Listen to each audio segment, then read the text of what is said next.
Well, now let's talk about the Western turn. There's a kind of a, what would you call it? There's a return in each of what I've called our turns. That is, in the first one, the spiritual awakening, or rather the sapiential awakening, it's a return to the mystery of Christ, which once again emerges into a free space, rather than being separated from us by these various layers of accretions and modifications and things like that. In our second movement, we turn to the east, and that's a return too, but in a different way. It's like a return, as Panikkar would say, return to the center, return to the center of ourselves in some way, and that whatever that point is, that metaphysical point where spirit gathers, and that we are only conscious of from time to time, not continually, but it's always there. And Panikkar, actually, in his book, Blessed Simplicity, identifies a monastic archetype with the center. And for him, he's coming from the East, he's coming from an Indian background, and so it's a kind of a metaphysical center. It's an absolute point of unity, which we are aware of and which we can cultivate in some way, but we can't control it. So our Eastern turn was a return to something like that. I think we feel that gravitation of that center when we meditate, for instance, or when we read certain kinds of texts, when our mind goes in certain directions to certain depths, and it can come from poetry too, as we were mentioning. And now the movement to the west, the Western turn, is also a return. But it's a return to where we are. It's a return to where we stand. Even though we're looking at a good deal of history, where we are going is one movement which is continuous. It's like a gigantic geological movement. And we're still on that, what should we call, if you want to call it a glacier, or you want to call it whatever. It's a geological fact, as it were, and we're still in the same one that's been going on for at least 500 years. For a lot of people, there's a two-step journey involved here. In our second movement, our Eastern turn, followed by our Western turn, what happens is that people who grow up in the West in our time, and during the 20th century at least, I think felt themselves largely alienated from spirit. Often they detect it, they'd smell it in the air, as it were, when they turned east.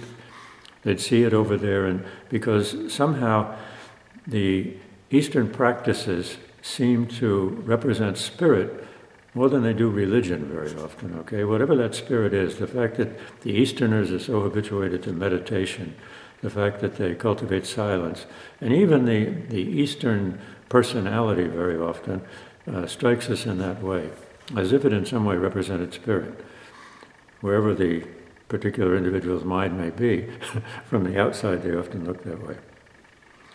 So we make a pilgrimage very often in the East. Either it's the actual East. You know, so many Westerners in the second half of the 20th century went to Asia in order to learn some kind of spiritual discipline, in order to learn meditation, in order to learn yoga, and so on.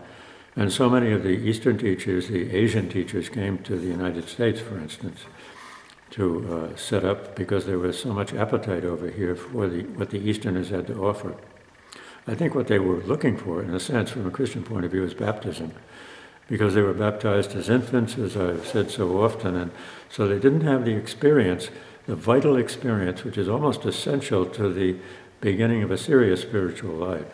Some kind of experience of God, we would call it, or we could say experience of spirit. At any rate, something at such a deep place in one's humanity, such a deep place in one's person, that it's never forgotten. And that it does inevitably initiate something. We can turn it off, we can move away from it, we can ignore it, we can forget it, but we have to try hard almost to do that. Our conscience will bring us back to that central point, at least to its gravitational field. So a lot of people go east, and they still do it, okay, even though I think it was the beginning of a big movement in the middle of the 20th century. And you find, for instance, both Thomas Merton and Bede Griffiths made that Eastern pilgrimage. Bede Griffiths very, very actually, in moving to India for the second half of his life. Thomas Merton didn't actually go over there until quite late. In fact, that's where he died, remember? At the age of only 54, if I recall correctly. He died by accident in somewhere near Bangkok. He was electrocuted. It seems like such a symbolic event in some way, and yet who can interpret it? But at any rate, there was a kind of a pilgrimage over there to the east, and then after people have remained in the east, let us say actually in India, or actually in Japan or China for some time, they may feel an attraction to something that they left behind in the West, even though they don't feel, let's say, a nostalgia for their life in the West or for their previous family life or the Western context in general. There's something about the West which is also spiritual, which is attracting them. Some people feel, quite a few people feel, I think, when they've made the Eastern pilgrimage, that I certainly wish I had the Eucharist. That's the only thing that's missing in all of this, you know. I seem to have the spiritual discipline, I've got the meditative context, but there's something missing, and I identify it with the Eucharist, with the celebration of Mass, with receiving communion. Other people feel an attraction to some figure in the Western Christian history, and perhaps the most likely one would be Francis of Assisi, okay, who has a kind of a universal appeal, and who in some way is like a second Christ in the history of the West. And inevitably, the attraction will be towards Jesus, even though they may have been so turned off by particular kinds of Christian evangelization and so on that they can't right away admit that. But once you peel off those layers of defensiveness, that's what you find is Christ in one manifestation or another. So that two-step journey. So our two movements, the turn to the east and then the western turn, represent those two movements in some way. The return to the east is the return to the west is an interesting thing. You can say it's a return in a sense to the heart, in the sense of, would you say an emotional experience? Would you say a greater fullness of humanity? Would you say a sense of freedom which also is external and which expresses itself in the world? What would you call it? At any rate, there's a part of their person which was probably put into the refrigerator when they went east. And so whatever it is they need it, they want it. And whatever it is, it's deeply related to Christianity. And so often they return and they start, maybe rather timidly and carefully, looking over the fence back at the west. And then they, step after step, they gradually make their return, stepping over the sleeping bodies and the corpses, as it were. So the return to the West is a return to modernity too, which they were probably repelled by when they left for the East, okay? They probably looked at the modern world, the contemporary world, very critically, and the whole phenomenon of the West critically, and turned their back on it for something older, something that seemed to them deeper, and something they interpreted or experienced as spirit. But there's something about the West that, part of it I think is just, it's in their blood. In their blood is a sense of freedom, a sense of perhaps of creativity, a sense of human potential. But it's human potential not in withdrawing from this world, as often happens in the East, but actually in living in this world and in some way making an impression on this very world that they live in. As if the movement to the East condemned them to too much passivity in some way, and they need, once again, to recover their active potentialities. And all of the ambitions that a Westerner grows up with, all of the ambitions for some kind of self-realization, which is not purely spiritual, but which is also very human, which also involves some kind of activity, some kind of creativity, something that they can do, something they can make, to bring some kind of newness into the world. There's so much of that in the Western personality. So they come back. And so they come back into modernity. I'd like to think of modernity now, as we look back upon it, as beginning, say, in the 12th and 13th centuries, rather than in the 16th century or the 18th century or something like that. Because there were revolutions beginning in the West at that time, still within the context of a Christian culture, which were really the start of what's going on now and going on ever since, which is mostly, I think, the emergence of the human individual person. You can say the autonomy of the person, call it the freedom of the person, so that the self-recognition or self-realization of the person, but whatever it is, It's been happening for many centuries now. And my conviction is that it comes from the event of Christ. Notice that in the event of Christ, in the incarnation itself, God appears in an individual human person. And it's almost in doing that God is potentially recreating the world from within the individual human person. And within of course, the community of individual human persons. But it starts with the individual somehow. It starts with that human person, which is God's entry, as it were, into the world. God's entry, at least God's new entry into the world, to initiate a new creation, to set the world on fire. And it happens through the human heart and the human mind. So that's very much connected with the modernity that we're talking about. You can have these images of these centuries, of the awakening of the human person in the West, the awakening of the human person in this world, finding that person realizing its vocation in the world, his or her vocation in the world, to do something about the world, to do something in the world. The most obvious religious expressions of that are missionary movements, okay? Or the religious orders who somehow set about bringing Christ, bringing the light of new creation to individual people and to groups, okay?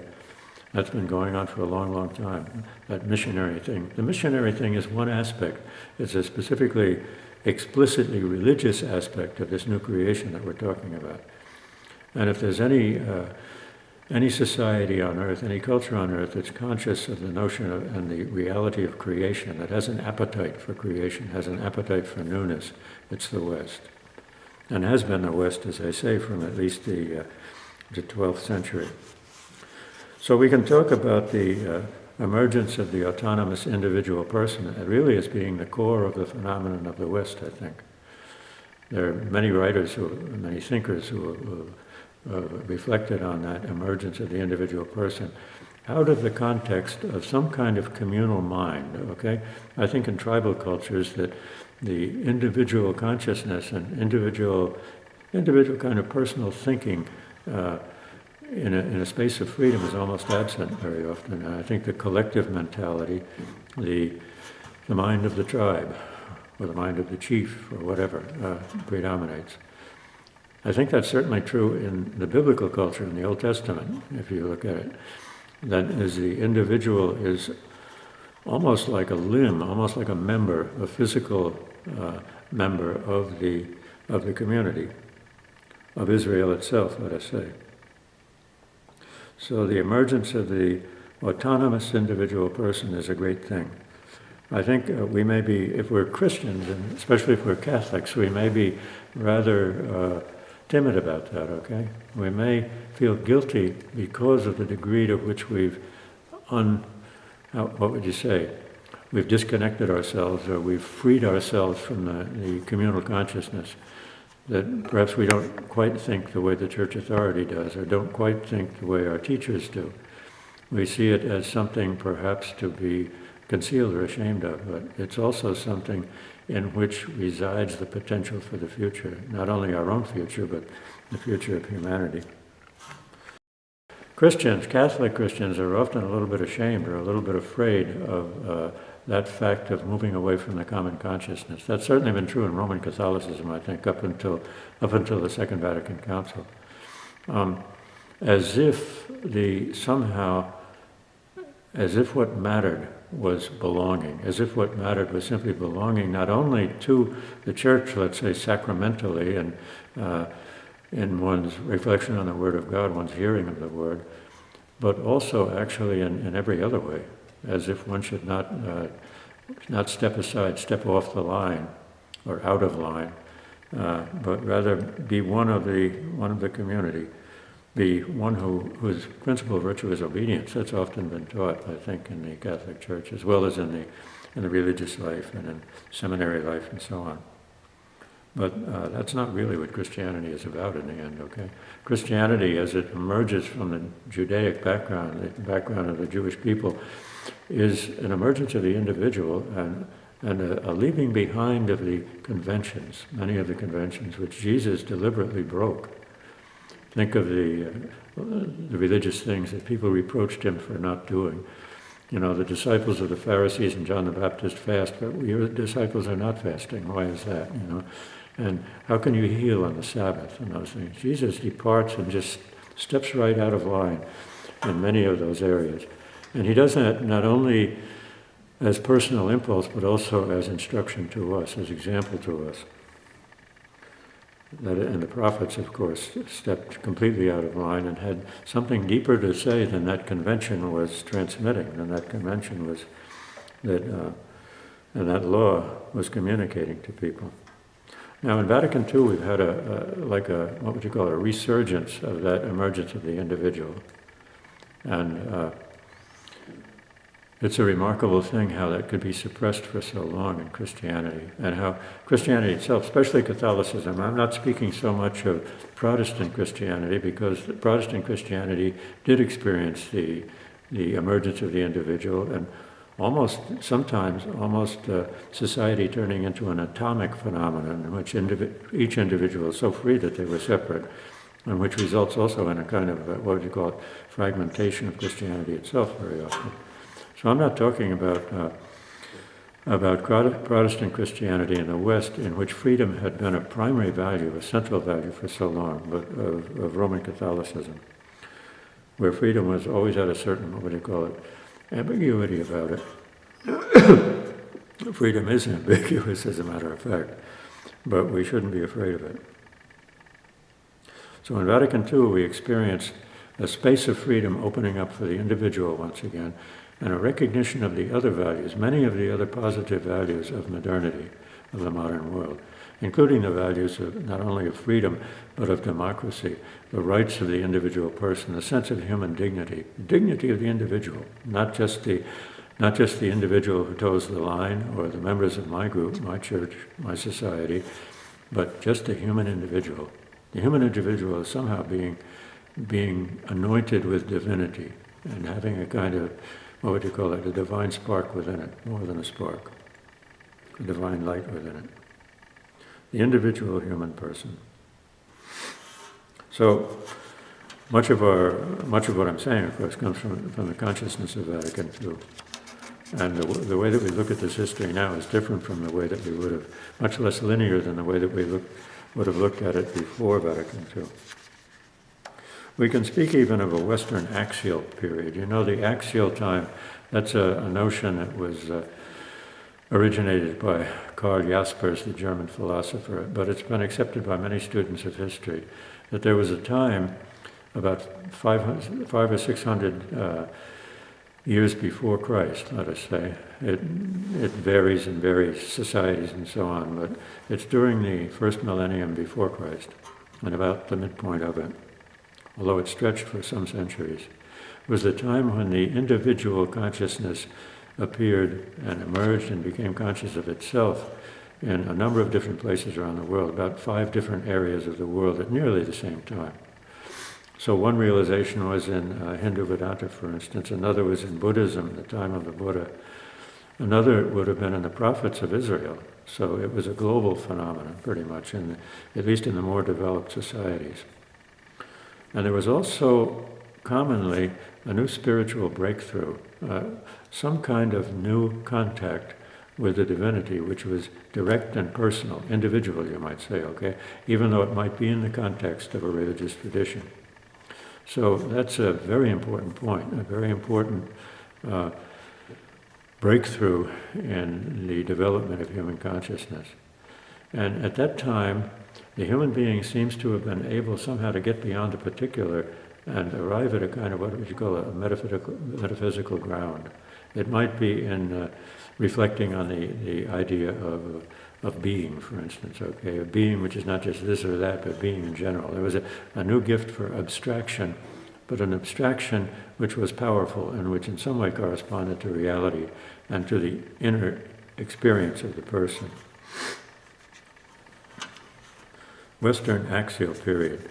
The Western axial period, I think, would be between the year 1000 and the year 1500, to put it very grossly, very crudely, and I'll come back to that time and again, as a time when the arch of Western history reached a kind of peak, between an ascending period, a period of an ascending, ladder-climbing spirituality, upwards as it were, as it were, and almost out of the world to attain God, to realize God. And a descending spirituality when the quest for God became secondary, and the goals and the values of this world, this life, became primary. That would be after, say, 1500 or so. So there's a time in the middle of that when those two tendencies, let's say the attraction of God and the attraction of life in this world and the values of this world, the human values, were sort of in equilibrium. You could say they were competing, but the competition was still on even ground, as it were, before the ground began to slope downwards, and our whole consciousness began to become much more this worldly and secular, you might say, and the secular world developed. I'm not putting that in a negative light, it's just a fact. So one aspect of this emergence of the individual, of course, was a kind of intellectual autonomy. People thought for themselves. And at first it was scary, but gradually it became, I won't say addictive, because in a way it's the opposite of addictive. It's a kind of freedom. Freedom from that which entraps the individual. And of course that kind of freedom, that intellectual freedom, can go in all kinds of directions, and has regularly stepped off the path even of humanity, and moved into somehow a sphere of absurdity. But basically it's a gift of God to the human person, is rationality, and it's this central gift of God to the human person that enables us somehow to, how would you put it, to live intelligently in this world and somehow to make our own choices and to move towards the realization not only of ourselves but of our vocation, whatever that might be. We're talking about modernity. We're talking about, let's say, pushed back the boundary at the beginning of modernity to, say, 13th, 14th century. And we'll be talking about a kind of Renaissance in the West, which is a little earlier than the usual period designated that way. Let me say something about our diffidence about the West. It's almost like we're ashamed of our Western culture and of its history. And sometimes we're very diffident about Christianity too, as if the church, had been responsible for most of the evils in the world up to quite recently. But I think it's a mistake to go too far with that. We can admit our mistakes, we can recognize our shadow and confess it. But the West has been a unique phenomenon in the history of the world. Nothing like it has ever happened before. And we may be in the shadow, we may see the shadow of it more clearly than the light of it, but it's a tremendous event. It's a tremendous event because the human person begins in some way to awaken to its potential, her potential, his potential. The potential of humanity is unlimited. Humanity has divinity within it. And it's in the West that transcendent dimension, that fullness of the divinity has, how should you say, has swerved onto the horizontal so that it becomes a historical force, so that it begins to push humanity forward and upward at the same time, but not in the same spiritual sense that it was before, not quite. It's embodied. It's embodied, and so its ascent turns into the ascent of all of humanity in some way.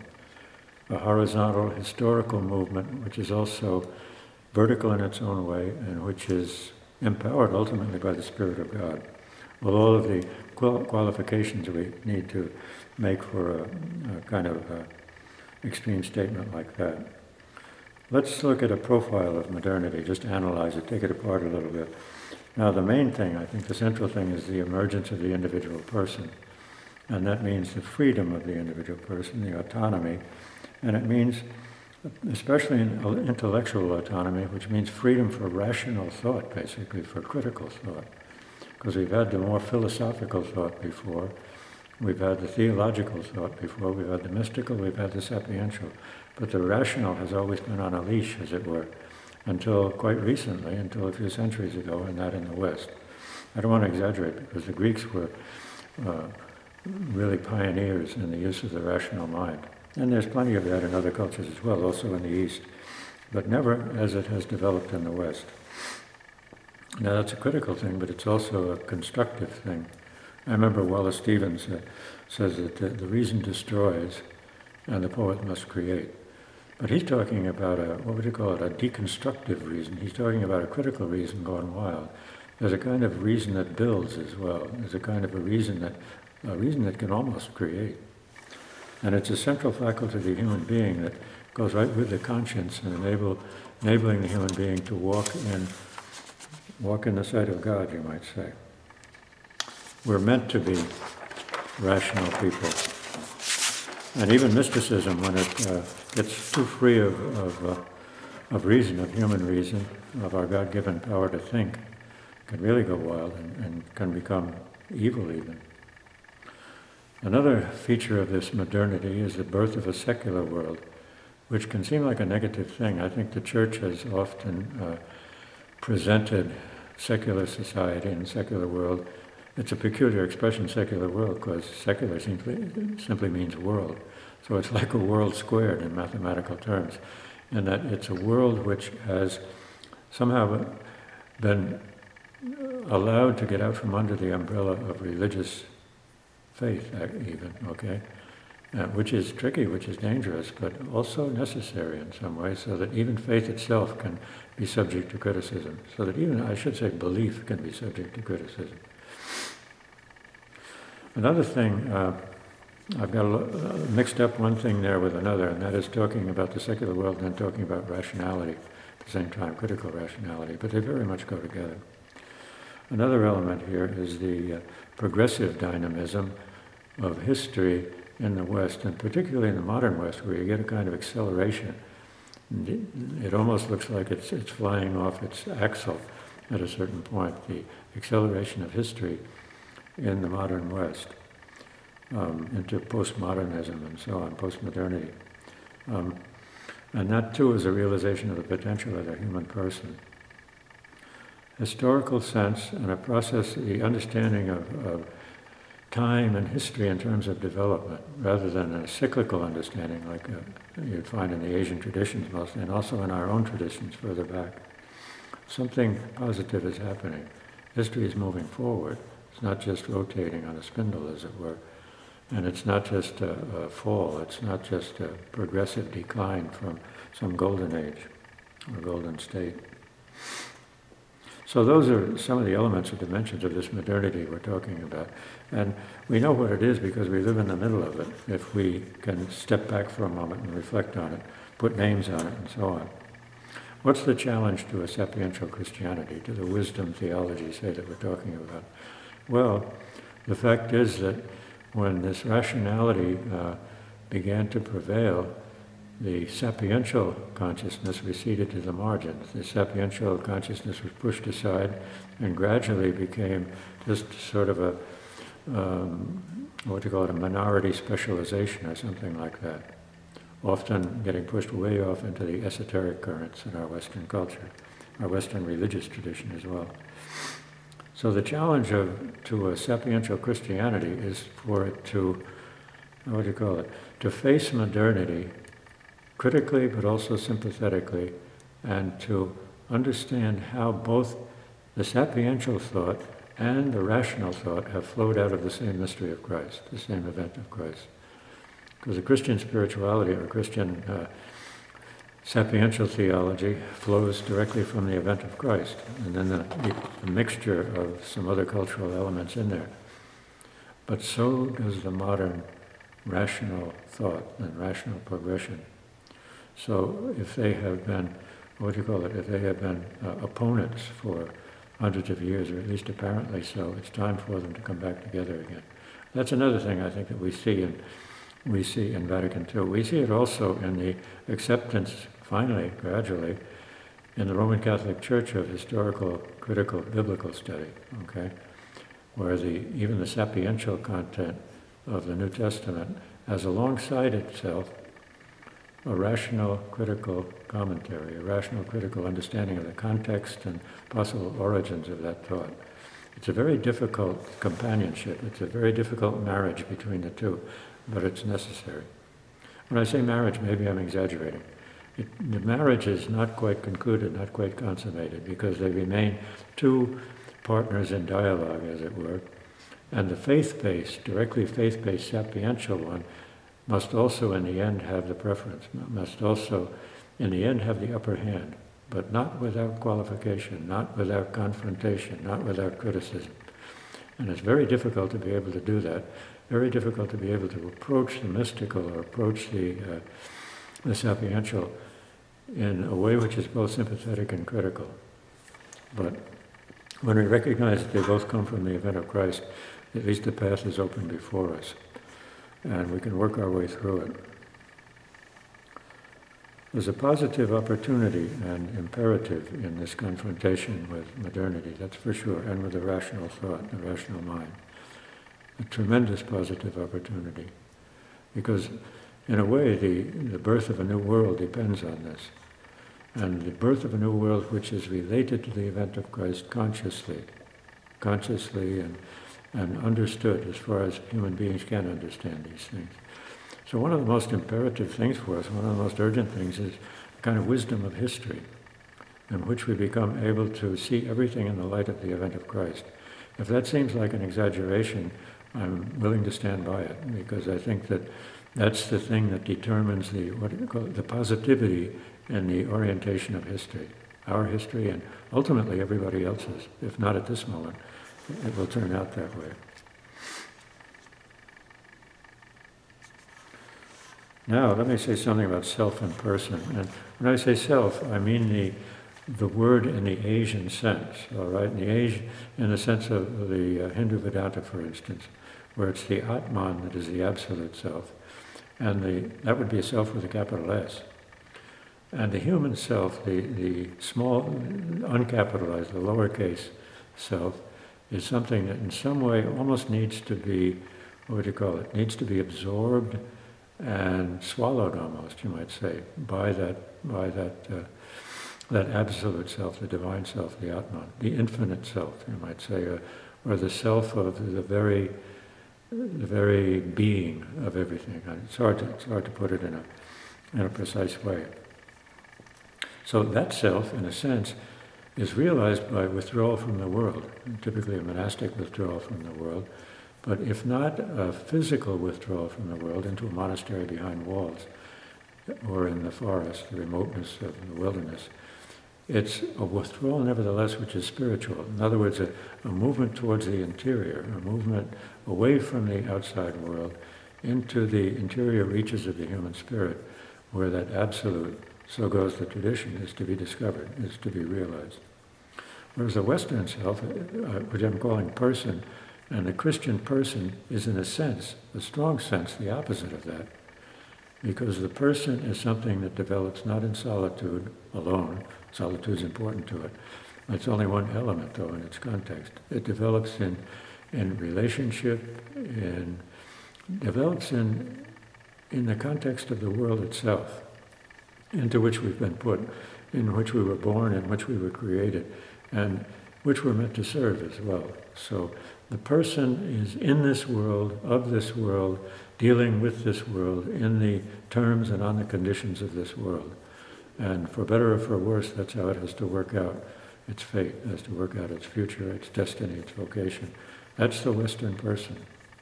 And if I say vocation, I don't mean it only in the religious sense, of course, but I mean also the divine, what would you say, the job that every human being is given to do in this world. Maybe not explicitly or visibly by God, but ultimately by God. So the self and the person, there's a lot of use of the word self in psychology as well, particularly in Jungian psychology, okay, where we'd have to define it in a different way, but I don't want to get into that at this point. Christianity, however, develops in both directions, doesn't it?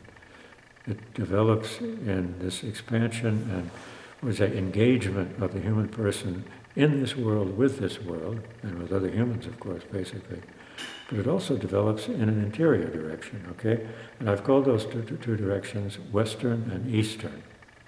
The movement outwards into the world as the Western movement, the movement inward, away from the external world, and towards, you might say, the divine center, or whatever you want to call it, of the person. You might say the spiritual intellect, or the heart, or the center, or whatever you will. But it's that interior dimension of the person. Now, I've associated one with East, the other with West, and I'd like to go one further step and within the Christian world associate the inner movement, the interior movement, the inward movement with John, and with the Gospel of John and the first letter of John. Those are the interior and unitive points, texts, revelations within the New Testament itself. Interior and unitive, and the two mean the same thing, basically, in the way that we're talking. Whereas the Western movement is outward, and I find it initiated practically in Paul. Paul, who goes out from Judaism to the Gentiles. Paul, who goes out from Jerusalem to the ends of the earth, as it were, the ends of the known world in his time, and carries the gospel out there. So there's that geographical and visible dimension of outward movement, and then there are the other levels, which are not quite so obvious. For instance, the exploration of the Western mind, the Western soul, even the Western body, and the explorers who went out to circumnavigate the globe and so on, okay, until they somehow had covered the entire, touched the entire surface of the earth. It's an amazing thing. And it's a Western thing. So those outward movements belong to the West. We'll probably talk later on about the more theological aspects of that contrast between the John direction, the Eastern direction, and the outward or Western direction. Because those are the two directions, I believe, primary directions, or explosions, you could say. One's an explosion, the Pauline one, and one's an implosion, you might say the Johannine one, or an inward, at least an inward movement of great force. So there's a lot to be said about those, both in the individual person, in our society, and in our churches. Let me say something about the vocation of the West, because I believe that the West has a vocation. Just as you can say the East has a vocation, just as a particular family, a particular individual has a vocation. Modern Western history is very difficult to read. You have to have some kind of a measuring stick and some kind of a criterion and some kind of a starting point, some kind of a perspective that at least offers truth and reality, a good touch with reality. One way to do it is, and it's hard to find those points, one way to do it is to read backward from a particular point. And we're at a particular point now in history, I believe, in the history of humanity, where that can be quite convincing. And that's the threshold of globalization, the threshold of a single humanity, in other words. If there was ever a punctuation of history, that's one, isn't it? It's an obvious one. But something that affects everybody, something that happens once, you might say, and therefore, and something also which I believe has a theological core, which I'll try to somehow substantiate that. So we read backwards from globalization, and when I say globalization, I mean include postmodernity, which I think can be interpreted as the twin or the more cultural aspect of globalization. Karl Rahner has a three-stage history of the church. I don't remember if I've mentioned this already. It won't hurt to say it again. Now, he's looking particularly from the perspective of today, and for him today is the era of the Second Vatican Council. So he sees three phases. The first phase, which lasts into most of the first century, say up to 50 years ago, 50 years or so after the death of Christ. And it is the phase of a Jewish Christianity, when all of the Christians were Jews. Then there's a break. There's a break and a hostility between the synagogue, let us say, and the church, the early church. And Christians would be expelled from the synagogue, and there developed a kind of hostility on both sides, so they moved apart fast and often quite violently. So that end of the first phase is about, you might say, 70 AD or something like that, at least before 100 AD, 100, as they say now, of our common era. The second one begins there at the, what would you call it, the decline of Jewish Christianity. In other words, Judaism no longer contains the whole church. The church has moved out from within the Jewish world and has begun to become a distinct religion, a different religion from Judaism, though still related to it, of course, in its origins. And that one, guess how long that one lasts, that second phase? From about 70 AD to about 1960 AD, a much longer time. So the three stages become rather amusing in the sense of their inequality, in the sense of the vast disparity in length and size. So that's from the time of the end of Jewish Christianity as the dominant Christianity to the Second Vatican Council. Now the reason for that is that Rahner says that the Second Vatican Council, as I mentioned earlier, is the first council of the world church, okay, of the global church, which potentially at least includes all of humanity that wishes to be part of it at least. So you have a Jewish Christianity and you have the event of Christ at the beginning of that Jewish Christianity.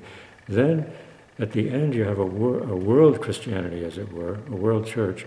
Now what are you going to call that thing in the middle, okay? That, for Rahner, is the era of, first of all, a Greek and Latin Christianity, and then a Germanic Christianity. So it's the European Christianity, which, at least in the Roman Catholic denomination, and the Roman Catholic Church, has had a single language and a single culture, therefore, a single Catholic culture, which somehow included, comprehended, contained, and limited all of the other cultures, the other European cultures, until the time of Vatican II. And the key thing in Vatican II for Rahner, in that respect, in the movement from that second phase to the third phase, is the elimination of Latin as the single obligatory liturgical language of the Church. He says once you do that, you've allowed the different cultures of the world, the different nationalities, races, languages, you've given them a foothold and an opening in which they begin to develop their own, what would you call it, ethnic and cultural liturgies, okay? And the whole potential pluralism of a Christianity emerges. And so you get a Christianity, a Catholicism, which is pluralistic, essentially pluralistic, rather than monolithic. Now, I think Roman Catholicism has been monolithic, and that's largely owing to its construction, its structure, and the papacy at the top, much of the attention of which is devoted to keeping uniformity, keeping people in line, keeping them in the same boat, as it were, aboard the same boat.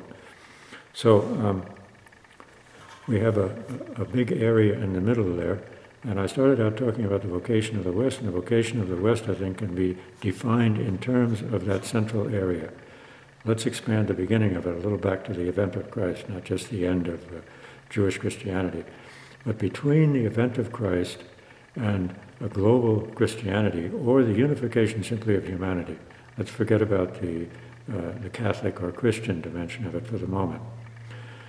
The era between, and the long space of time between the event of Christ and the achievement of a unified humanity in some way.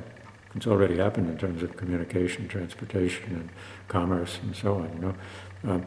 That's the time of the West. So the vocation of the West, actually, in some way, is partly to achieve that unification of humanity, is partly to bring human beings together into a single family, a single race, a single community, a single humanity.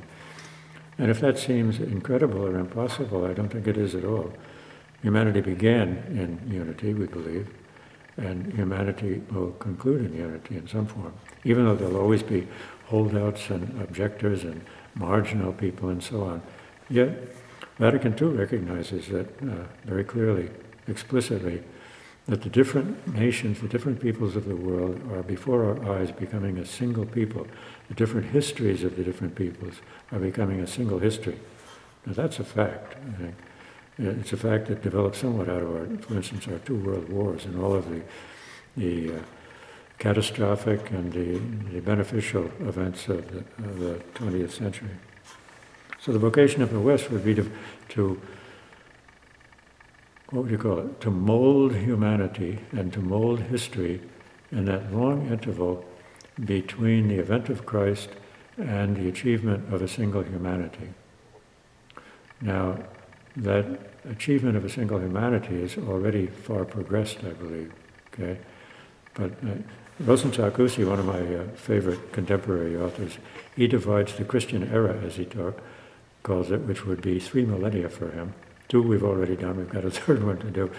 He says that the object, the goal of the achievement of each of those millennia, each of those periods of 1,000 years, is to be unification, because he, like Mersch and the other authors we quoted, says that Christianity is about unity, is about bringing everything into one. So the first millennium was about achieving one God, that is, converting, as it were, the tribal peoples into belief in the one God of Jews and Christians.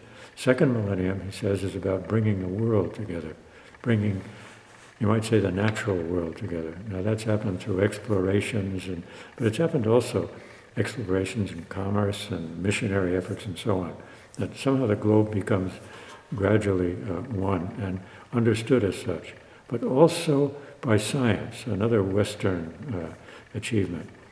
Science has made a single fabric, as it were, out of the understanding of the whole of the world, the whole of the earth, and also beyond it. So in those ways, the second millennium, up until our time, up until 2000, has been involved with bringing the physical world together. Now, one God, one physical world, what's in between? Human beings. The third millennium, according to Rosenthal-Kusi, its vocation, its calling, is to bring human beings together into, as it were, a single body, a single unity. So that's what I'm talking about here. So the vocation of the West is precisely that, I believe. And it's done a lot of it already, because it's the West that originated it, what would you call it, devised those means to draw people together, which are transportation, which are communication, which are all, even the commerce and so on. And the, what would you call it, spreading political entities that tend to bring the world into one. Task of the third millennium, then, is to achieve a single humanity, which may not be entirely, certainly won't be entirely a Christian humanity, but nevertheless is one humanity. And the fact that it's one also, what would you call it? It also means that salvation and implicitly faith and all of the fruits of the Christ event are flowing into the whole body of humanity, not merely into those who confess themselves to be Christians or who are directly and explicitly influenced by Christianity and by the event of Christ. So we can begin to speak of the theological role of the West between the Christ event and the achievement of a global Christianity in particular, or of a global human unity. The West, which is composed, as we saw, of Latin and Greek and Germanic and other European contributions, is distinguished by a peculiar conjunction of two characteristics. It's the largest human group that's been constellated by the Christian revelation, or the Christ event. Okay? The Christ event is at the beginning of the West. It's not at the beginning of the East in terms of, let's say, the Greek tradition or other Eastern traditions, but it is of the West. The West was what you call pulled together out of all of the tribal and what we call barbarian peoples, the new peoples, they're better called, precisely by the church, precisely by conversion to Christianity. And secondly, it's the one cultural group that has, without a close parallel, produced the unification of humanity, drawn humanity together. That would, obviously, not everybody would agree with that, but I'd be prepared to argue the point. The movement towards one world. The West is in the singular position of standing between the Christ event, in which it is rooted and from which it derives its central character, its peculiar gifts and its integrity, and the one world or one humanity which is emerging in our own time. So the West has been apparently endowed with a mediatory role, role of mediator between the event of Christ or incarnation and one humanity, one world, planetary unity. Pardon the repetitions, but I think it's a very important point, this vocation of the West that we're talking about. Here's a short quote from Karl Rahner about that precise proposal. This fusion of the history of every nation into one, which was recognized by Vatican II, had its real starting point in the very birth of Christianity and in the place where Christianity first took roots in the world and in history, that is, in the Western world. He's a theologian who became, in his later years, more and more interested in history. And I think that was largely spurred both by what he recognized as happening in the world, the singular event of globalization, and also by the Second Vatican Council, with its recognition of the importance of an understanding of history.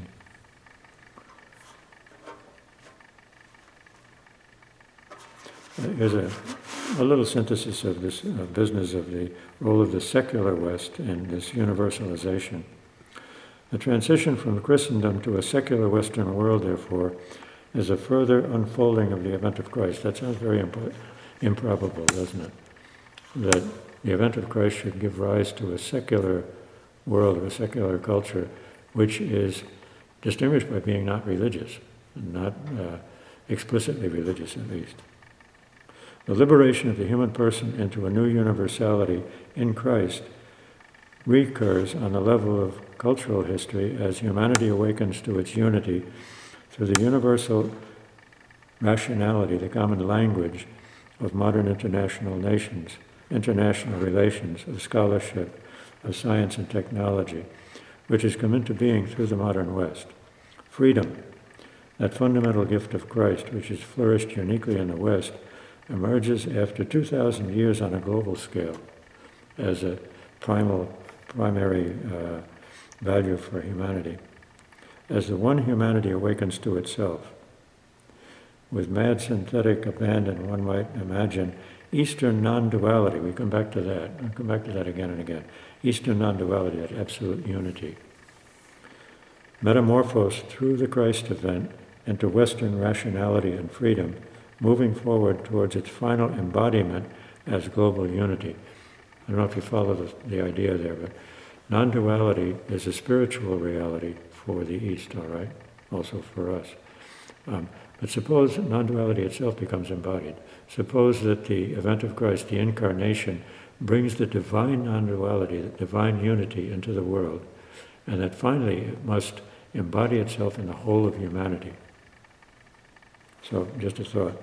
As if it moved from the baptismal point, baptismal beginning point of a purely spiritual experience, spiritual reality, to the Eucharistic point of an embodied unity, when humanity becomes one.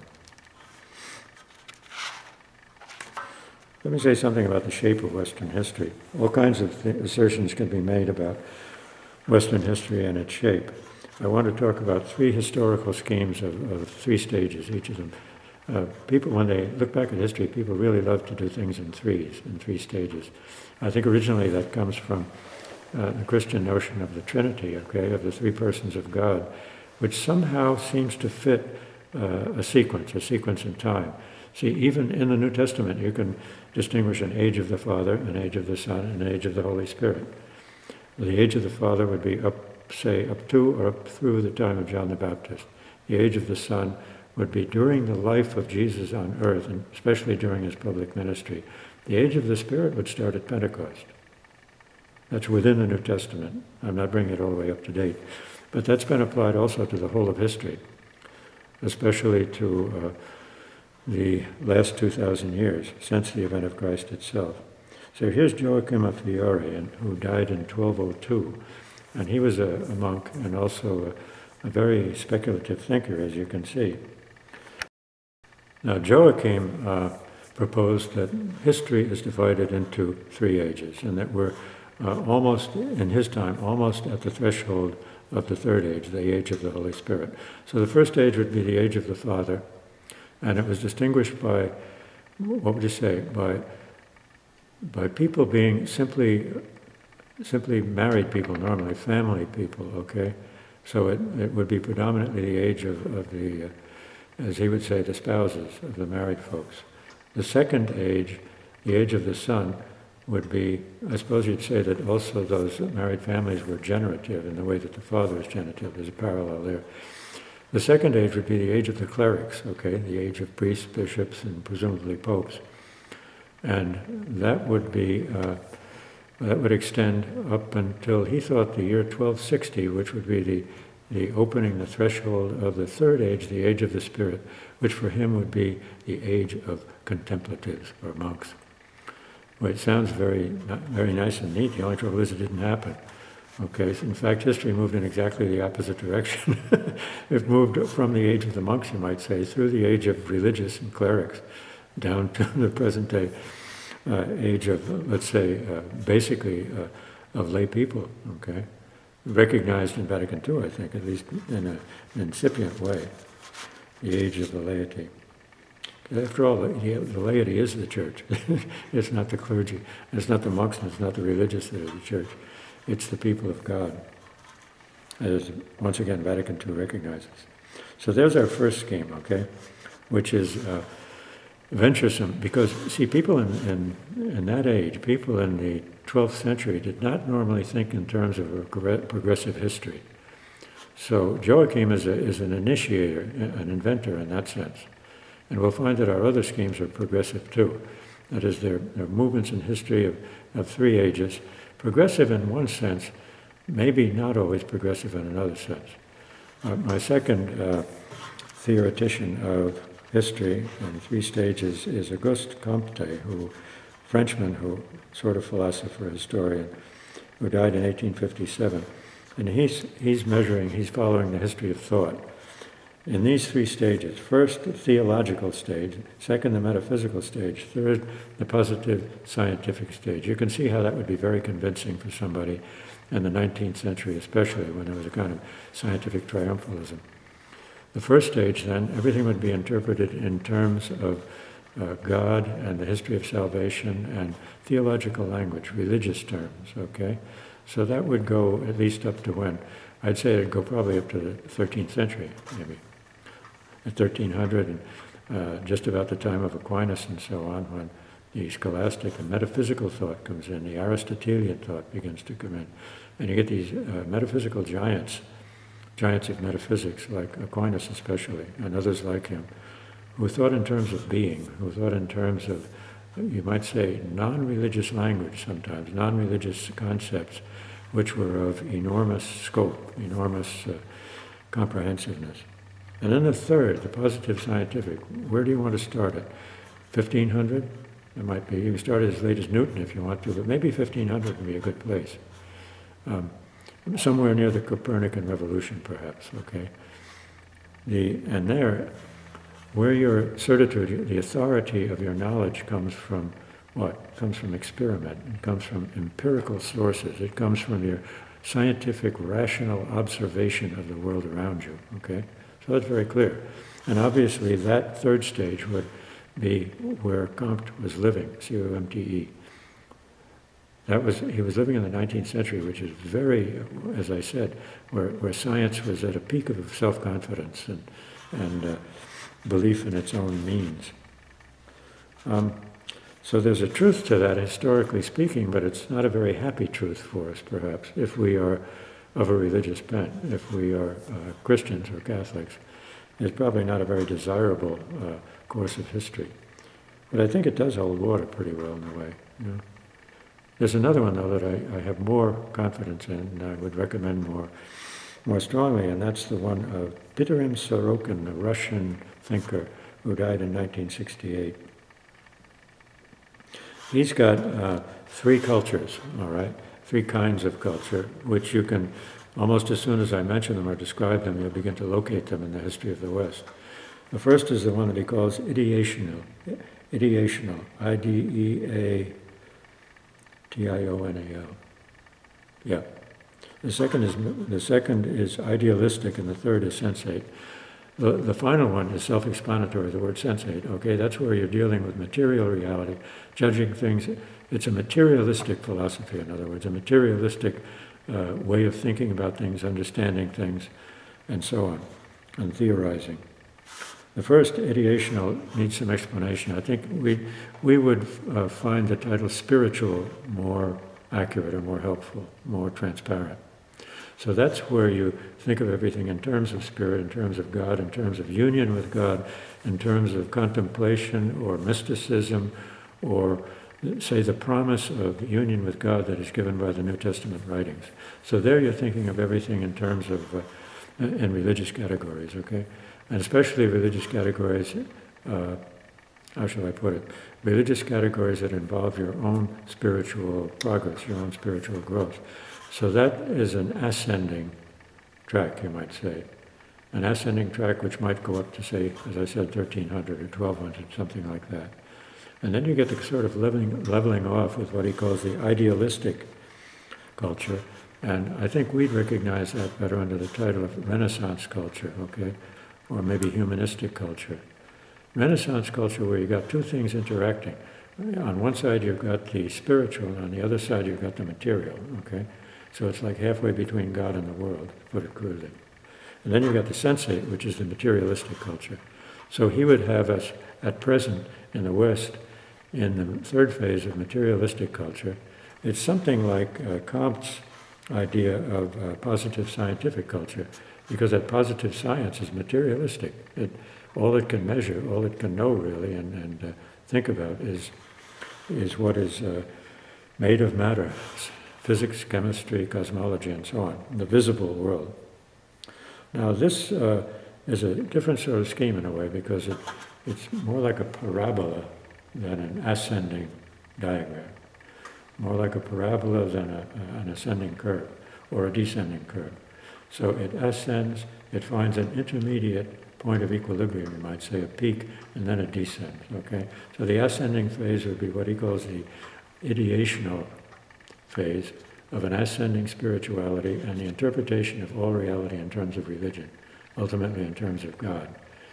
The peak, or the plateau, let's say, or whatever you want to call it, depending on how much you round that intermediate phase, is a period where the divine, the theological, the religious interpretation is competing with the materialistic interpretation. And he finds that to be the most creative period, where you might say, the amplitude of the human mind, of the human consciousness is the greatest. It's widened from the purely spiritual, which can be only looking upward, so that it also feels the sensate, also feels, say it's out of this world and in this world at the same time. So it's bordering on the God reality and bordering on the other side on the material reality, and it's a fertile time. And I think the Renaissance in the West, in the 15th, 16th century, would fit quite well into that. We think of Renaissance man, as somebody who has a very great amplitude, a very great breadth, and plurality of abilities, of potencies, of interests, and so on, of energies. So I will a little bit follow Sorokin's paradigm as we move on, thinking about the shape of Western history. So we can think about three phases of the Western culture, and here it would be good to have a blackboard, but perhaps we can sort of imagine our diagram. It's a parabola, like this. It's an arch, the arch of Western history, which we can see as ascending, let's say, from 500 to 1,000, from the second half of the first millennium of our history, okay? And then intermediate, the idealistic or Renaissance culture from about 1,000 to 1,500.